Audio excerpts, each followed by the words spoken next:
மகாபாரத கதையில உள்ளத்தில் நல்ல உள்ளம் உறங்காது என்பது வல்லவன் வகுத்ததடா கர்ணா, வருவதை எதிர்கொள்ளடா. இந்த பாட்டு அடிக்கடி கேட்டிருப்பீங்க. கர்ணா அடிபட்டு கிடக்கிறான். அப்படி அடிபட்டு கிடந்தப்ப எத்தனையோ அம்பு விட்டு பார்த்த அர்ஜுனன், அவன் சாகல. ஏன் சாகல? அவனுடைய தர்மம் அவனை தலை காத்துக்கிட்டு இருக்கு.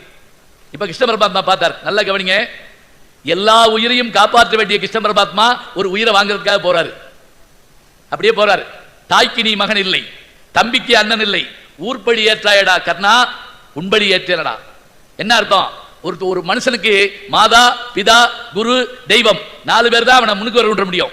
இந்த 4 பேராலையும் கைவிடப்பட்ட ஒரே மனுஷன் யார் தெரியுமா? கர்ணன். பெத்தோடனே தூக்கி போட்டா குந்தி. சூரிய பகவான் அப்பா கவனிக்கவே இல்லை. வாத்தியாரு பரசுராமர் என்ன பண்ணாரு? படிச்ச பாடமெல்லாம் மறந்து போட்டாரு. கடைசியில கடவுளே வர்றாருங்க. எதுக்கு?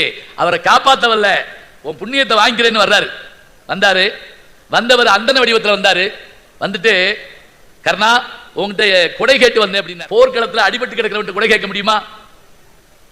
உடனே அப்ப அவன் பார்த்துட்டு சரி தர்றேன், என்ன வேணும்? நீ செஞ்ச புண்ணியத்தெல்லாம் எனக்கு தரணும்.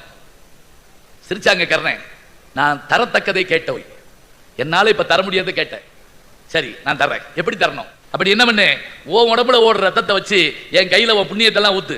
அதே போல அந்த அம்பை பிடுங்கி நான் செய்த புண்ணியம் அத்தனையும் இதுல வந்து சேருமாறு உனக்கு தருகிறேன். இதை நான் வகுப்புல பாடம் நடத்துறேங்க. ஒரு பையன் எந்திரிச்சு ஒரு கேள்வி கேட்டான், மறக்கவே முடியாது எனக்கு. என்ன கேட்டான் தெரியுமா? அவன் செஞ்ச புண்ணியத்தெல்லாம் கொடுத்துட்டான்ல, இப்போ ஒரு புண்ணியம் செஞ்சிருக்கான்ல, இப்ப கொடுத்தது இது வரைக்கும் செஞ்சது சரியா போச்சு, இப்போ ஒரு புண்ணியம் பண்ணிட்டானே, அப்ப கணக்குல ஏறுமே. அதுக்கு தான் இலக்கண ஆசிரியர்கள் என்ன பண்ணாங்க, செய் புண்ணியம் அப்படின்னாங்க. செய் புண்ணியம் என்ன தெரியுங்களா? வினை தொகைன்னு பேரு. செய்த, செய்கின்ற, செய்ய போகிற 3 காலத்துக்கும் பொருந்தும். அதனால அதுல ஒற்று போடக்கூடாது. ஒற்றுன்னு தெரியுமா?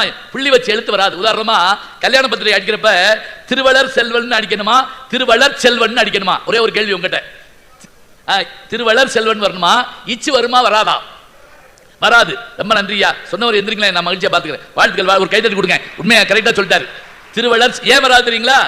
வளர்கின்ற, வளர போகிற, வளர்ந்து கொண்டிருக்கின்ற. இப்ப ஊறுகாய்னு போடுங்க, இக்கு போடுவீங்களா? அது வினை தொகை. ஊறுகாய் போடுவீங்களா?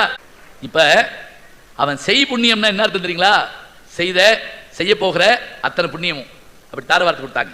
இப்ப நல்லா கவனிக்க வேண்டிய ஒரு விஷயம் தெரிஞ்சுக்கங்க. அப்படி கொடுத்த உடனே இந்த உருவம் மாறி கிருஷ்ண பரமாத்மா மகாவிஷ்ணுவாக அவனுக்கு காட்சி கொடுத்தாருங்க. அப்ப அவன் பார்த்தான், ஒரு வார்த்தை சொன்னா, இந்த காட்சியை பார்க்கறதுக்கு சில பேர் செத்து வைகுண்டம் போறான், சில பேர் காட்டுல போய் உட்கார்ந்து தவம் பண்றான், சில பேர் நெருப்புல நிக்கிறான். ஆனா நான் ஒண்ணுமே செய்யாம உன்னை பார்த்துட்டேன். ஒண்ணுமே செய்யாமல்ல, அவன் வாழ்நாள்லாம் செஞ்ச தர்மம் அவனை பார்க்க வச்சது.